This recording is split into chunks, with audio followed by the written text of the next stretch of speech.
Hello friends, ઉનાળાની ગરમીમાં ચા સાથે ભાખરી ખાવાનો કંટાળો આવતો હોય તો એક વખત આ કોબીનો નાસ્તો તમે ચોક્કસથી બનાવીને ટ્રાય કરી જોજો। 2-3 દિવસ સુધી તમે આને સ્ટોર કરીને પણ રાખી શકો છો અને એકદમ ઓછા તેલમાં આ નાસ્તો બની પણ જાય છે અને પેટને પચવામાં હળવો પણ રહેવાનો છે। તો ચલો રેસીપી બનાવવાનું શરૂ કરીએ। તો અહીંયા કાચી કોબીનો એકદમ નવો નાસ્તો બનાવવા માટે એક મેં કોબી લીધી છે અને આમાંથી આપણે અડધી કોબીનો ઉપયોગ કરવાનો છે। તો આપણે કોબીને 2 ફાડા કરી લેશું।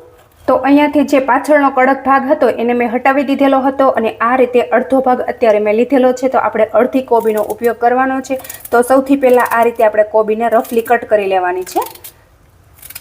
તો મિત્રો, કાચી કોબીનો નાસ્તો તમે આ રીતે ક્યારેય ન બનાવ્યો હોય તો એક વખત તમે ચોક્કસથી બનાવીને ટ્રાય કરી જોજો। જે લોકોને કોબી નથી ભાવતી એ લોકો પણ એમ કે ખુશી ખુશી કોબી ખાઈ લેશે અને જેને શાક પણ નથી ભાવતું ને એના માટે પણ આ બેસ્ટ ઓપ્શન રહેવાનો છે। તો જો આ રીતે મેં રફલી કોબીને કટ કરી લીધેલી છે અને હવે આપણે આગળની પ્રોસેસ કરીશું। અને હવે ત્યાર પછી અહીંયા મેં ચોપર લીધું છે અને ચોપરની અંદર અહીંયા આપણે થોડી થોડી કોબી બધી બાજુ નાખી દઈશું અને કોબીને આપણે એકદમ ઝીણી ચોપ કરી લેશું।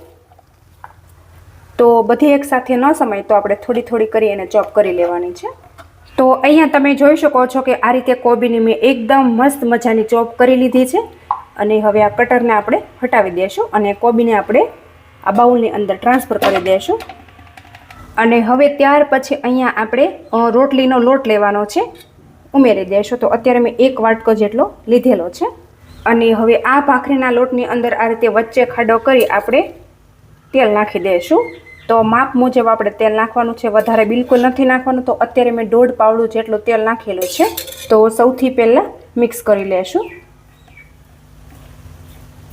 એકદમ આપણે પ્રોપર મિક્સ કરવાનું છે। કોબી અને લોટ બંનેને આપણે મિક્સ કરી દઈશું અને પછી આપણે એની અંદર રૂટીન મસાલા નાખવાના છે।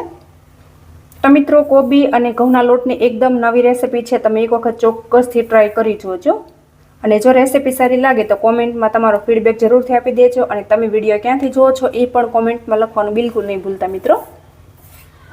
જો એકદમ સરસ રીતે આપણે બધી વસ્તુને પ્રોપર મિક્સ કરી દીધી છે। તો હવે આપણે આની અંદર રૂટીન મસાલા નાખી દઈશું અને હવે આપણે આની અંદર ટેસ્ટ અકોર્ડિંગ મીઠું ઉમેરી દઈશું અને 1/2 ટીસ્પૂન હળદર પાવડર અને થોડી એવી તીખાશ માટે અહીંયા લાલ મરચું ઉમેરી દઈશું અને ત્યાર પછી અહીંયા મેં અજમા લીધેલા છે ફ્લેવર માટે। આ રીતે બંને હથેળી વચ્ચે મસળી અને ઉમેરી દઈશું। તો હવે સૌથી પહેલાં આ મસાલાને આપણે મિક્સ કરી દઈશું એટલે બધા એકદમ સરસ એવા ભળી જાય। તો જો આ રેસીપીમાં તમને જરા પણ ખબર નહીં પડે કે આની અંદર આપણે કોબીનો ઉપયોગ કરેલો છે, એટલો ટેસ્ટી એવો નાસ્તો બનીને તૈયાર થાય છે મિત્રો। તો હવે જો આવી રીતે મસ્ત મજાનો કડક લોટ બંધાય અને તૈયાર થઈ જાય ને ત્યાર પછી આ રીતે આપણે લુઆ તોડી લેશું અને આ લોટને આપણે સાઈડમાં કરી દઈશું અને ત્યાર પછી આ લુઆને મેં લોટવાળો કરી લીધું છે અને આ રીતે આપણે વણી લેશું। તો એકદમ હળવા હાથે આપણે વણવાનું છે। જો આઘું પાછું કરીશું, વધારે પ્રેસ કરીશું તો ફાટી જશે।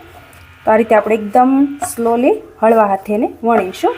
કોર વધારે ફાટતી હોય તો આપણે બધી બાજુથી સરખી કરતી જવાની છે। તો હું બહુ વધારે મોટી ભાખરી જેવું નથી વણતી, એકદમ મીડિયમ નાનું નાનું જ વણું છું। જો તો બસ સેમ આ જ રીતે આપણે બધી ભાખરીને વણી લેવાની છે।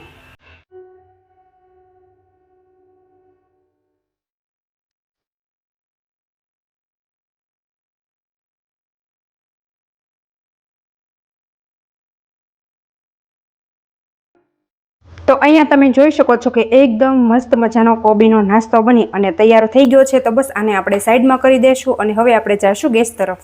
તો અહીંયા કાચી કોબીનો નાસ્તો શેકવા માટે આ રીતની લોઢી મેં ગેસ ઉપર ગરમ કરી લીધી છે અને એકદમ સરસ એવી ગરમ થઈ જાય એટલે આપણે આ ભાખરી લેશું અને આ રીતે આના ઉપર નાખી દઈશું।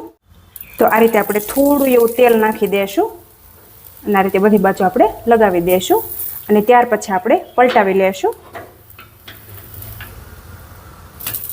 જો ખૂબ જ ટેસ્ટી સાથે હેલ્ધી એવી આ ભાખરી બનીને તૈયાર થઈ જાય છે। તમે એક પણ વખત ટ્રાય ન કરી હોય તો આ ભાખરી તમે ચોક્કસથી બનાવીને ટ્રાય કરી જોજો, બાળકોને તો ખૂબ જ ભાવવાની છે।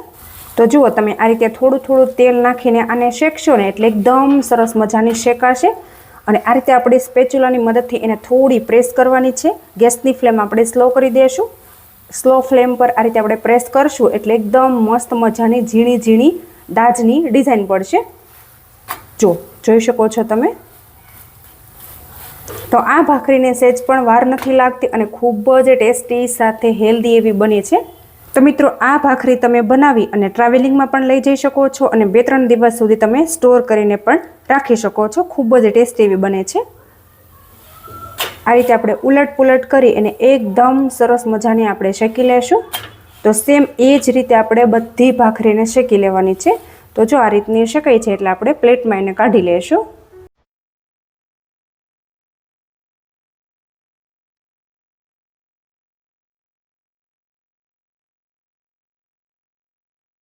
તો જુઓ મિત્રો, અહીંયા એકદમ મસ્ત મજાની ટ્રાવેલિંગમાં લઈ જવાય એવી કોબીની ભાખરી બની અને તૈયાર થઈ ગઈ છે. તો આ રેસીપી તમને કેવી લાગી છે એ કોમેન્ટમાં તમારો ફીડબેક જરૂરથી આપી દેજો. અને તમે મારો વિડીયો ક્યાંથી જુઓ છો એ પણ કોમેન્ટમાં લખવાનું બિલકુલ નહીં ભૂલતા. અને ચેનલ ઉપર હજુ સુધી નવા હોય તો તમે મારી ચેનલને સબસ્ક્રાઈબ કરી લેજો. Thank you.